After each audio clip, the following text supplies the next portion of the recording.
PM Modi IIT Kanpur के दीक्षांत में शामिल हुए। इस दौरान पीएम ने कहा कि आज भारत दुनिया का सबसे बड़ा दूसरा स्टार्टअप हब बनकर उभरा है और कई स्टार्टअप आईआईटी के युवाओं ने शुरू की है। पीएम मोदी ने कहा कि सभी अपनी मानवीय संवेदनाओं, कल्पना और जिज्ञासा को हमेशा जिंदा रखने का प्रयास करें। पीएम नरेंद्र मोदी ने उत्तर प्रदेश के कानपुर मेट्रो रेल परियोजना के पूर्ण खंड का भी उद्घाटन किया, साथ ही मेट्रो की सवारी की। इस दौरान उनके साथ उत्तर प्रदेश के मुख्यमंत्री योगी आदित्यनाथ भी मौजूद रहे। पीएम नरेंद्र मोदी ने कानपुर के व्यापारी पीयूष जैन के घर से छापेमारी के दौरान सैकड़ों करोड़ रुपए मिलने को लेकर विपक्ष पर हमला बोला। उन्होंने खासतौर पर बिना नाम लिए समाजवादी पार्टी और अखिलेश यादव पर निशाना साधा और उन्होंने कहा, मैं सोच रहा था बीते दिनों जो बक्से भर भर के नोट मिले उसके बाद भी ये लोग यही कहेंगे कि ये भी हमने ही किया है। साथियों, आप कानपुर वाले तो बिजनेस को, व्यापार को, कारोबार को अच्छे से समझते हैं। देश की सबसे पुरानी पार्टी कांग्रेस आज 137वां स्थापना दिवस मना रही है। इस मौके पर कांग्रेस पार्टी द्वारा स्थापना दिवस समारोह का आयोजन किया गया। वहीं सोनिया गांधी ने अपने संबोधन के दौरान बीजेपी पर जमकर निशाना साधा। उन्होंने कहा, बीजेपी लोकतंत्र को दरकिनार कर तानाशाही चला रही है। भारतीय राष्ट्रीय कांग्रेस पार्टी के स्थापना दिवस के मौके पर कांग्रेस के अंतरिम अध्यक्ष सोनिया गांधी कांग्रेस कार्यालय पहुंची। यहां पार्टी का झंडा फहराने के दौरान झंडा नीचे गिर गया।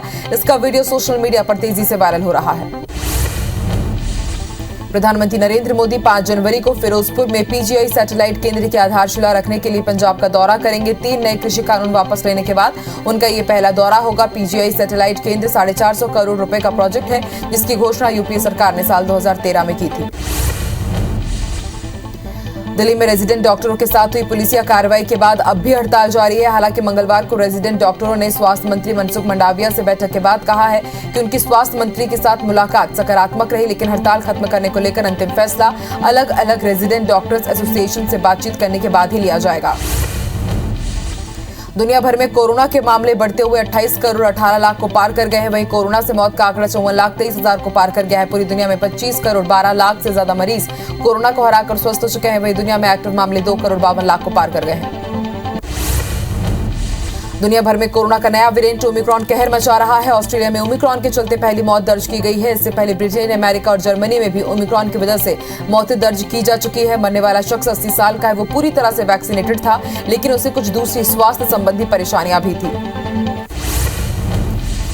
देश में वैक्सीनेशन का आंकड़ा बढ़कर 142 करोड़ 51 लाख पहुंच गया है, जिसमें 83 करोड़ 98 लाख से ज्यादा लोगों को पहला डोज और 58 करोड़ 52 लाख से ज्यादा लोगों को दोनों डोज लग चुके हैं। वहीं मध्य प्रदेश में 13 करोड़ 16 लाख और छत्तीसगढ़ में 2 करोड़ 93 लाख 95 हजार से ज्यादा लोगों ने कोरोना की वैक्सीन लगवा ली है।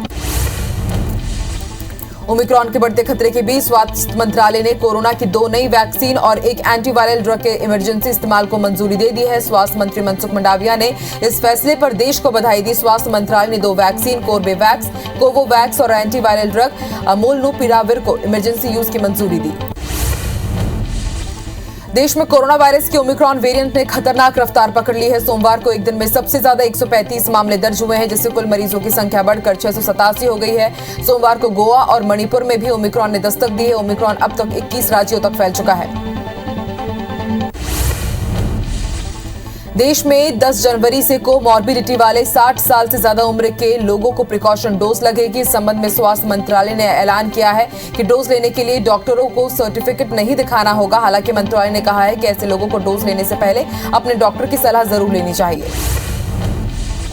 कोरोना के ओमिक्रॉन वेरिएंट के मामलों में बढ़ोतरी के बीच दिल्ली में अब ग्रेडेड रिस्पांस एक्शन प्लान को लागू कर दिया गया है। इसका मतलब है कि राष्ट्रीय राजधानी में येलो अलर्ट लागू हो गया है। इसके तहत कई तरह की पाबंदियां लगाई जाएंगी, जैसे कि दुकानों और मॉल खोलने पर ऑड इवन फॉर्मूला लगाया जा सकेगा।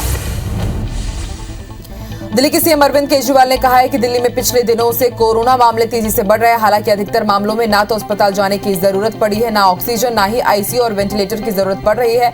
ओमिक्रॉन संक्रमित लोग घर में ही ठीक हो रहे हैं, चिंता करने की जरूरत नहीं है। देश में पिछले 24 घंटे के अंदर कोरोना के 6,358 नए मामले सामने आए हैं। इस दौरान 6,450 लोग डिस्चार्ज भी हुए हैं।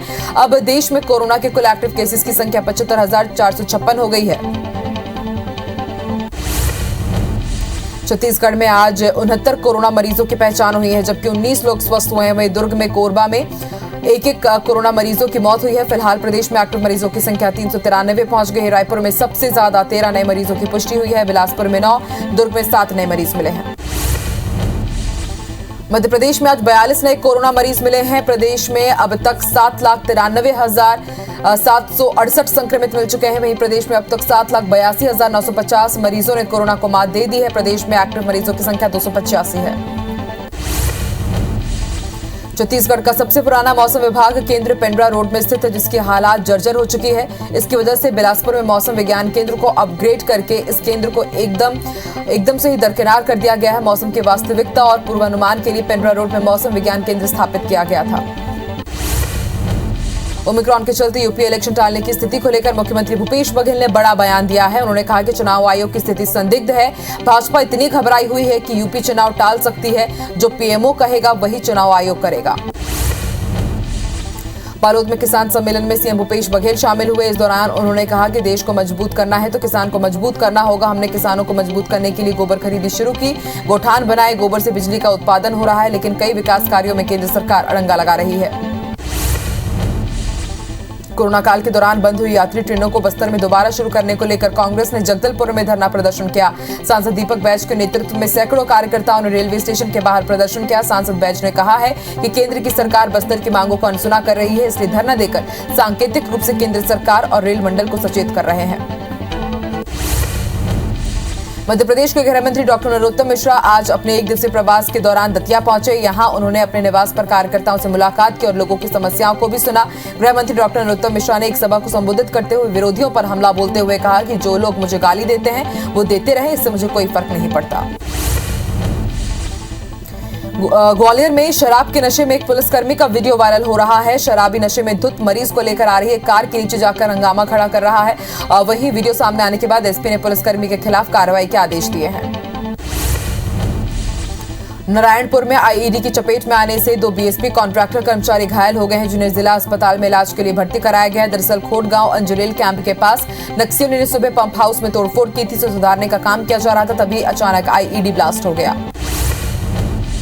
मंडला के NH30 पर सड़क हादसे में 2 लोगों की मौत हो गई, जबकि एक व्यक्ति गंभीर रूप से घायल हो गया। हादसे के बाद ग्रामीणों ने रात करीब 3 बजे तक हाईवे के पास शव रखकर हंगामा किया। इस दौरान गुस्साए ग्रामीणों ने मुक्ति वाहन और पुलिस की गाड़ी में भी तोड़फोड़ की। पुलिस की समझाइश के बाद ग्रामीण शांत हुए।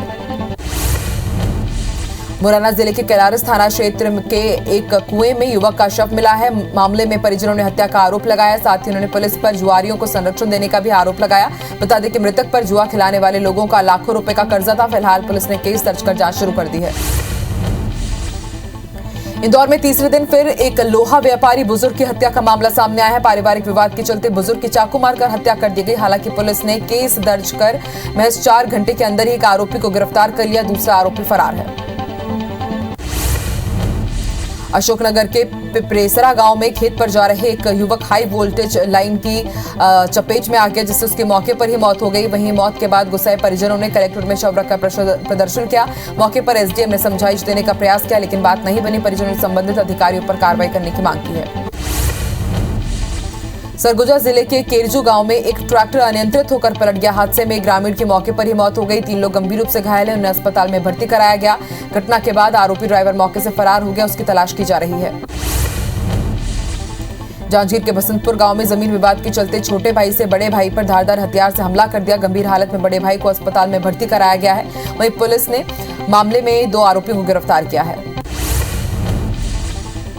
मुरैना में नकली दूध बनाने वाले गोदाम पर पुलिस ने छापेमारी कार्रवाई की। इस दौरान 1250 किलो दूध पाउडर के कट्टे जब्त किए गए हैं। घटना सिहोनिया थाना क्षेत्र के खड़ियाहार गांव की बताई जा रही है।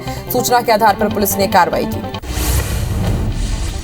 बलरामपुर के राजपुर वन परिक्षेत्र में 35 हाथियों का दल लगातार उत्पात मचा रहा है। हाथियों ने अब तक 2 घरों को तोड़ दिया है, साथ ही धान समेत अन्य फसलों को भी नुकसान पहुंचा रहा है। वहीं वन विभाग ने ग्रामीणों को हाथियों से छेड़छाड़ नहीं करने की हिदायत दी है।